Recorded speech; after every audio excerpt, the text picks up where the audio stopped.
gentlemen, Indorama is a name that is known to everyone.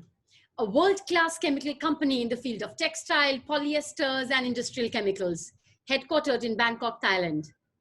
IVL has 120 manufacturing sites in 33 countries, crossing 6 continents: Asia, Europe, North America, South America, Africa, and Australia, with more than 25,000 employees. We are so glad to have with us on the show today Dr. Deepak Parekh, who is the Chief Strategy Officer and member of the Sustainability and Risk Management Committee at Indorama Ventures, with us today, logging in from North Carolina, US. He masterminds the strategy overseeing the entire situation globally as a part of the COVID fallout, and your inputs today, sir, will be very valuable to all of us. A very warm welcome to Insights with Nidhi Verma. Thank you, Nidhi. Very glad to be with you again. We have a past association on many conferences, and glad to be part of this session with you. Look forward to it. Thank you. Thank you. And though even you've taken that usually global position, still you are very connected with India. You are on the board of Sudarshan and Finolex, so your roots are still with us, and we are very happy to have you with us today. Absolutely. Never forget the roots. Yes. IVL has a very impressive revenue number of approximately US 14 billion. Being the Chief Strategy Officer of such a massive operations must not be an easy task. I'm very keen to know, Doctor, from you, what challenges had this particular pandemic brought for Indorama, and what are the new strategies that have been formulated during this time in the domains that you are in? Very pertinent and timely question. The first and foremost, when you operation in 30 plus countries with 120 sites and 25,000 some employees, so the very first thing that comes up is the safety of the employees and how we're going to keep the production running. So people make the difference. So what we did immediately, wanted to make sure that employee safety is preserved, put together the proper protocols, safety sanitations, like most of the companies done. But there was the first and foremost and the center of it to make sure that we protect our employees. The second thing was it started with as a supply chain disruption, as it started in Asia. Then it became an issue in Europe and then in the United States and covered the whole world. But the supply chain disruption started into demand effect as well in the initial phase. And what we found that at the end of the day, what matters is when you're such a global operation is you got to obey and abide by the local laws and have to empower our local leaders. So it doesn't matter what the global strategies one may have, you can at best give the guideline from the headquarters. But the real action is on the ground floor. And that's where we found the most important thing was our real local leaders at the front line. And we have to trust their judgment. When they say something they need help, our job was to help them out. And that has been, I would say, the true success in terms of how we were able to manage this unexpected global pandemic. Great. With your huge global footprint, as you just mentioned, the countries like Italy, Spain, US, and Brazil, where you are located, were actually more devastated by rest of the world. What impact did IVL experiences these specific locations have in your production and logistics? So, very good question. A few things that were very vital. First of all, wanted to make sure that we divide up our employees into the proper shift structure. So that way, in case if any of the employees, God forgive, got contaminated with the virus, we have proper backup and proper shift situation in place. That was one. Second one is what we found as we went through this journey over the past 3 months, that in most of the cases, almost all the cases except one, that the virus came in from the third party people coming into the sites. So that was one of the very important learning. It's you can do all you can for your employees, but when the suppliers come there, the lorry drivers or the other people come into the site, that's important to manage. And also the employees, they work at the facility for 6, 8, 10 hours, they go home and they pick up something from the society. So that was one of the biggest things that we found was a challenge to us around the world. It's what you do inside your plant, example being Brazil. We do all things we can for our employees, but the current situation has been so terrible that it kind of brought in stuff from the outside to the plant personnel. And that becomes a challenge to manage in that case. And I'm very proud to share that, for example, in China, where we have an operation, we had 20 plus of our employees basically stayed in the plant for in excess of a month and continued to do the production for some of the hygiene products. And so in cases like that, we made point that certain employees may have to stay at the location and not to get exposed to any external elements. So this was one of the ways to manage, and kind of some of the things you can not have the recipe book. You just have to make some changes on the fly as you go. Totally agree. Doctor, we had Lehman Brothers meltdown in 2008. I have myself been a part of it because I did double in shares and lost my entire fortune, whatever I had that point of time. And now COVID in 2020. These events have potential to wipe out corporations due to the economic impact.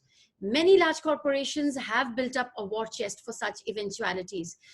Do you at IVL have any such planning for such massive disruptions? And would you advise that corporations build up the same? Yeah, I think the most important has been the inventory management and make sure there is enough liquidity. So almost on a daily basis, we kept our eye on the ball while we're conducting business and so on. Make sure the stuff don't get stuck in the warehouse or you don't have too much raw material inventory. So managing that inventory was very, very vital throughout, and we did a very good job there. And second one, make sure you work with your bankers and other people in the financial ecosystem to make sure there's enough liquidity and there's money to be taken care of it for running the business. And that was been very, very critical. And again, regionalize the efforts. For example, Italy was very hard hit. So make sure that in that case, you're able to manage the supply from other parts of the world to keep your customers running. And that has been very important, is to keep the plants running as best as you can and make sure you take care of the global customers through other locations or even within a country through other parts if you have a flexibility to do so. So that's some of the key learnings during this. And again, the memories of the Lemma 2008 meltdown is still clear in many of our leaders' mind. Yes. So the same generation is still there in the leadership role. So I think people are much more smarter this time than what it had been during the 2008. True. You know how I visualize you like a general in a war room with all kind of maps across the nations where your operations are running, and then you are monitoring and advising on how the logistics should be, how the inventory should be, how the customers are supposed to be served. It must have been quite an experience of a lifetime. Yes, and I tell you, this has been the whole world shutting down was a one of a kind, generational experience that I wish we don't have to go through again as a whole community of the world. But again, as Mother Nature may have it, we have to go through this, and it just trust your instinct and do what is right for your people and right for your customers. These terms we have read in our management books, right, when we were doing our MBA, business continuity plan. Did it really get actioned this point of time in your organization? Yes. Again, as a business continuity plan is a plan that exists as a more of a what-if scenario. The key thing is, since this was a medical-related pandemic, what we did immediately is partner up with the medical community like International SOS and rely on the doctor's advice, because there's always a lot of help one can get, a lot of misinformation get fed into the system. So we rely on the medical community to provide the guidance, number one. The second one is the awareness at the employee level was very vital, very earlier on, and to properly put together the game plan at each of the site and what I call the contingency planning. And I proudly said that what we did is plan for the worst, hope for the best. Yeah. So have a contingency planning. If things are out of hand, you don't get surprised at all. Just plan for the absolutely, what if the situation get out of control? And that's been very, very important in scenario planning as business continuity planning. And also the leadership is key, that every site leader is critical. And they need to rely heavily on their local information and local decision making. So our job is to support them. And what we did is we formed a global emergency management team right away. Okay. So that was key. So that there was enough network of 20 some leaders around the world to support each other. And we met initially once every day, and then subsequently twice a week, once a week, whatever the frequency necessary, but created the ecosystem. And work from home was very, very important. So made sure that we were prepared with our global network and IT side of it. But what it did is put in perspective, you can't take certain things for granted. And again, employees have to be enabled to work from home. And this whole digital activity that people talk about, but essentially got into this parabolic curve that we really have to make sure that all the tools and gears are in place and people can get the job done from wherever they are. So these are some of the elements of the business continuity planning that were really at the heart of how we manage the situation. Wonderful. That's really good to hear the points that you've enlisted for us. Dr. Deepak, how do you see the demand for the pharma and the hygiene sector now? Do you think that this spurt in demand will kind of plateau down in the future? Because some processors are already building up lines thinking that, this demand may be there for a long time to come. Unless until there is no vaccination, I think this is here to stay for a while with us. So we need to prepare. And I think society and the people in the ecosystem, those who make the components for hygiene system, we all need to be ready to provide what we can through our ecosystem, number one. But in general, I think hygiene has become much more heightened than ever before. And it's almost like a new way of life. After 9/11, the changes happen in the safety. True. After this pandemic, I think it is a way of life for all the families and the kids to grow up in a different way than what we have been. So I think it's a change in the lifestyle pattern that we will see at least for next several years. So I think it's here to stay with us. I hate to say this, but it has forced the changes. And also in the light of it, I know our community is very heavily plastic dependent. Plastic, which was considered as one of the challenges and the plastics waste, but that all of a sudden brought some renewed interest into the plastics and brought plastics back to the forefront. That it is something that is inevitable and it is something needed for the mankind. Very true. All of us also believe the same. Dr. Deepak, the performance of beverages and the water segments across the world, we've been saying it in India, beverages have not done so well, but water, even in home consumption, has gone up because PET is a very huge product there.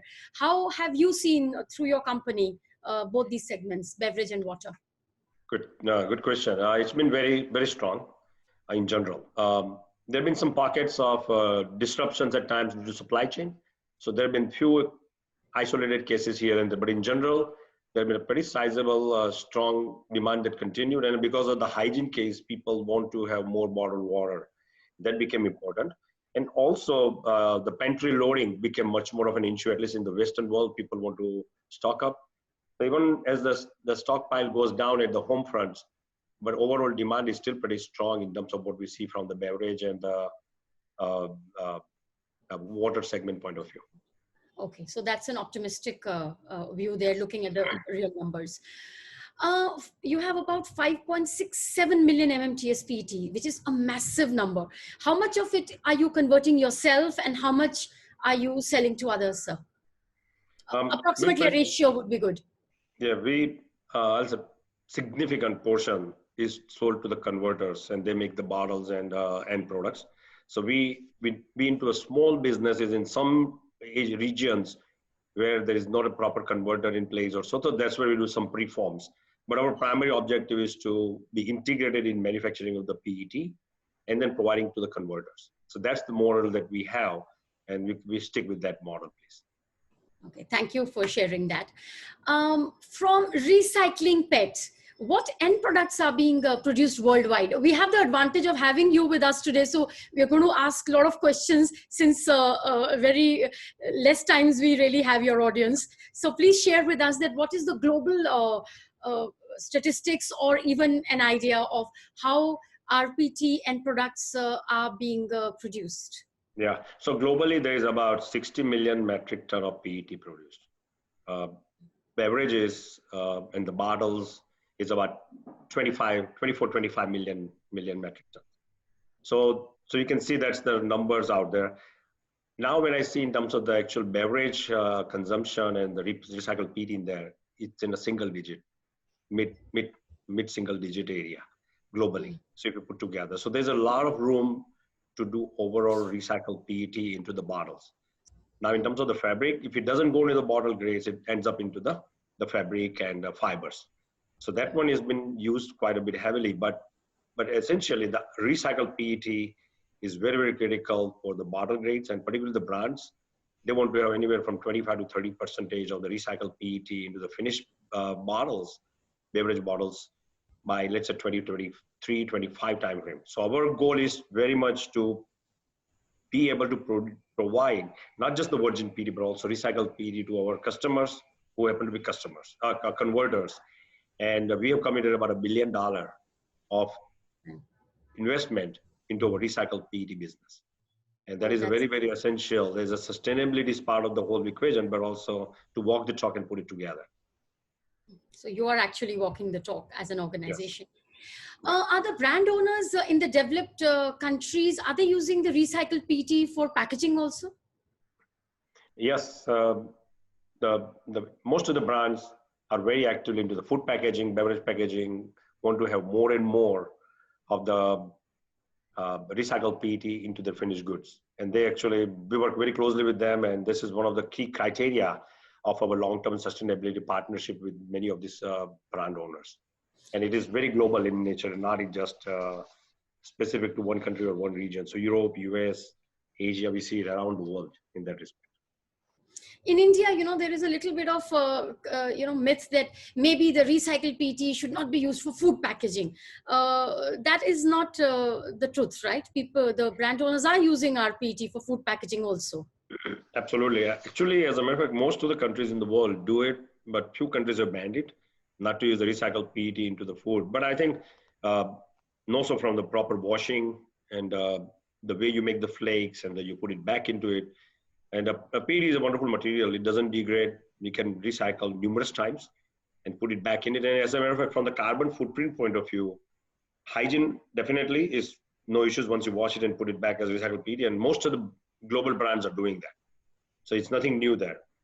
But the important element here is that this is one of those materials which has much more better carbon footprint compared to glass, aluminum, in terms of, because glass and aluminum requires thousands of degrees of melting temperature, and then it gets into the high energy consumption, whereas PET is much more easier in terms of the carbon footprint as well. So all materials point of view, this is a better story for the earth as well, and the climate change and the contribution thereof. Only thing we need to do is manage the waste much better in terms of where it ends up. The collection is key for all of us in the ecosystem. Yes, that is an underlining factor. The recycled PET versus the virgin PET, the prices, the gap that was there has really gone down because of the lowering of the price of the virgin PET.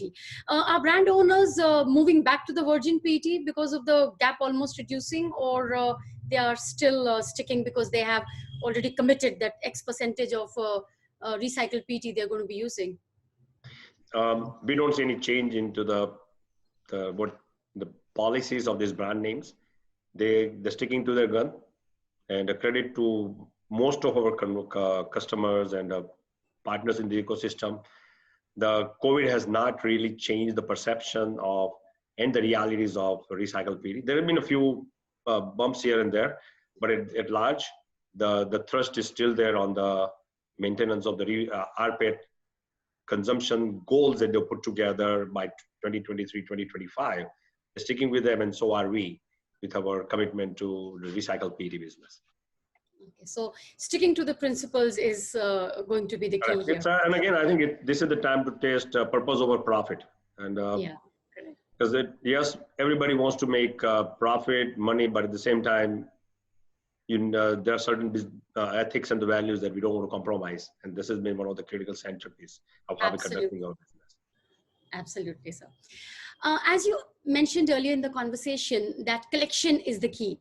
How do you source the collection of post-consumer waste, since it's an important issue? Do you recycle or any of the production waste? It is done at the plant or it is taken somewhere else? How are you managing that, sir, in your organization? Yeah, so we have about 12 plants worldwide for recycled PET. So most of that is through acquisition. So when we acquire, there is an ecosystem where the raw material comes through, which is the collection from the residential and other waste collection agencies. And then we take that and then we work from that to cleaning, processing, making flakes, and then creating rPET. We can also do the single pellet solution. So there are multiple ways and means to do this, but the collection is the key as we go into this space. And that's been one of the challenges, particularly like Europe is doing fairly good job with the direct deposit scheme on the beverage bottles and so on. But when it comes to some of the other countries like United States, so there's a rate that can still be improved. And this is with the local community, we need to work even more so, the collection agencies, and raise their whole awareness even drastically. Yes. That remains a challenge and opportunity for everybody in the ecosystem. It's because world produces about 600 billion plastic beverage bottles per year. And so you can understand that. And now we have been part of the whole collection, and since we started our effort, we have collected 51 billion bottles back and put into the recycled PET. So proud to say that we are really driving that as part of our business strategy, and not as an independent strategy for sustainability, but it's a business strategy. Perfect, sir. So I think this will be a beautiful model, because we all in India will have to be following that. We already are, but there's a huge scope for us here. So your organization's model will be very good learning for here in India. A little bit of price gazing. How do you see the price trends generally in the polyester sector in the near future, since you're such a huge player in that vertical? It's a different dynamics in many ways, but in general, we manage it by the spreads of the PET and the PTA. The materials, but what happened during this pandemic started, but it really affected the oil dynamics, and the oil dynamics affects the whole Texas Gulf Coast, the landlocked with the Texas crude, and that affected significantly the ethylene supply and the MEG. So there were some local dynamics that really got into it, and the crude glut that came in from Middle East and other parts of the world into United States, that had an effect. So it has been quite a bit of convoluted circle with respect to the whole raw materials, the crude of the oil dynamics put together. But I think overall, all put together, there may be a wobble for a month or two, but net, the PET spreads and margins are fairly intact.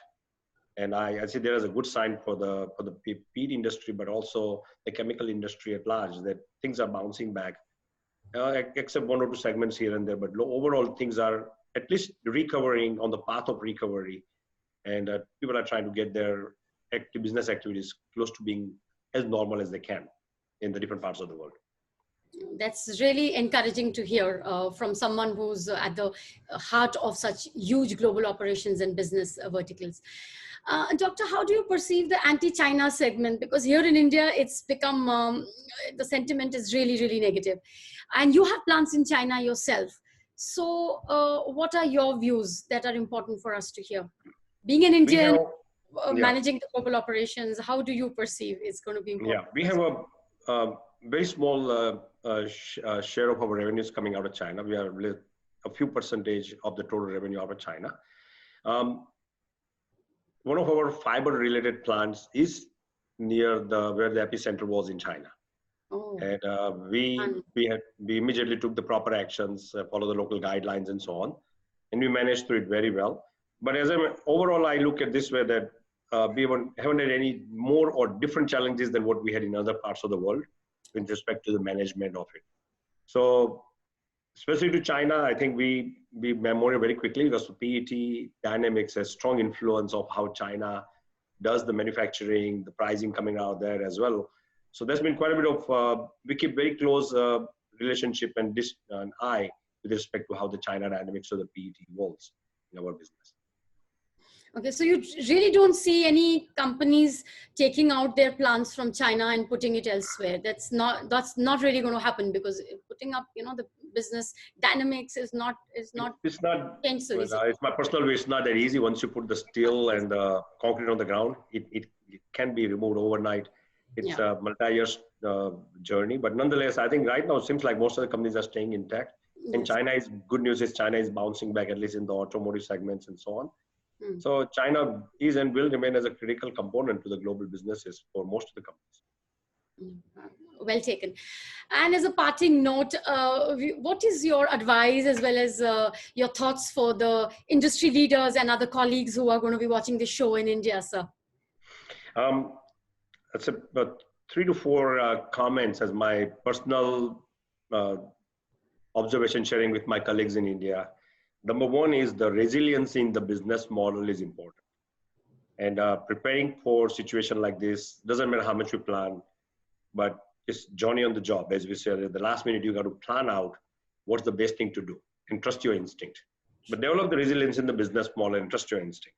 Second one is cash management. At the end of the day, liquidity remains very, very vital when the things like disrupted to the magnitude what it has. Third one, we run the business with people. Take care of the employees and their families, because without them, we are nobody.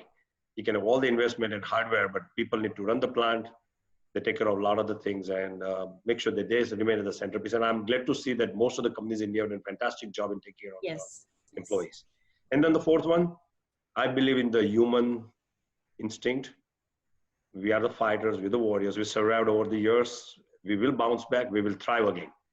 So don't let this thing affect our confidence. Believe in yourself. We will bounce back with vengeance, and we're back to where we were in very near future. On that very optimistic note, I'm going to say thank you. It's been really good, valuable session, and it's going to go to all our industry colleagues, and I'm sure that everyone will learn from this session. Thank you so much for being with us. Thank you, Nidhi. Thanks for having me. Appreciate it. Bye-bye. Bye-bye.